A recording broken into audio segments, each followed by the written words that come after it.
Okay, yeah. So I finally decided after watching so many performances of Timini, but especially his last two, like I've decided that he is a great actor. I think he's just bourgeoisie though. Like I think he needs a good script and a good production team to really come out. Okay, so some of these, lower budget YouTube films just aren't cutting it. And that was what was making me confused. Like, is he good? Isn't he good? But I've decided he's good.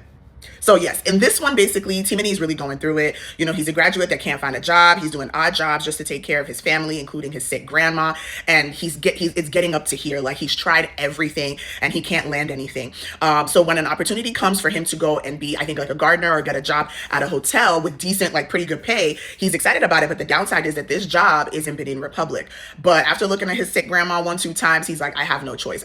He thinks greener pastures are there. So a man's got to do what a man's got to do. So he journeys all the way to Benin Republic. This man don't speak a lick of French. Goes all the way to Benin Republic to try to, start this job. When he gets there, there's pros and there's cons, just like anything like this. So the pro is he ends up running into Bimbo, who's a receptionist there, but she's also Nigerian. So of course there's that familiar bond, so they start to bond over that and, like become friendly and try to just have each other's backs while they're there. But the downside is, the manager, who's a French-speaking man, hates Nigerians, including Timini, and especially Timini because Bimbo is low-key the manager's crush, and he doesn't like the way that Bimbo and Timini are getting close. So he really goes the extra mile to make Timini's life a living hell. So, like, how's this all going to go down, right? Like, what's the story going to be? Is he going to be able to survive and make a way for himself in Benin Republic, or is it all just going to crash and burn, and he's going to, just have to pick up the pieces? Watch and find out. I don't want to give too much away because this is actually a good film, and it harpers a lot on, and I think this is where Bimbo really shines, is, the production detail. I will say that this storyline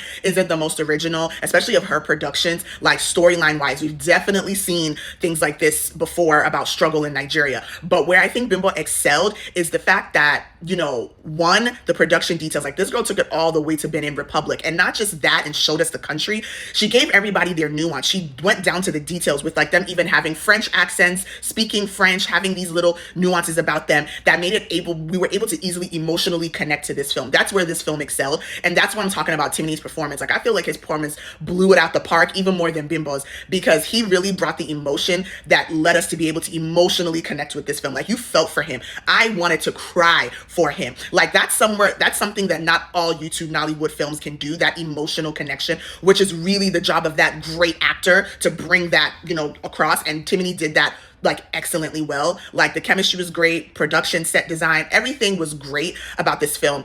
So like I said, if you're looking for a super original storyline, this isn't going to be it. But if you're looking just for a good, wholesome, emotional film that you can connect and relate to, this is definitely it. So for that, I give this film an A. Storyline wise, probably a B plus, but all around, definitely an A, and I definitely recommend.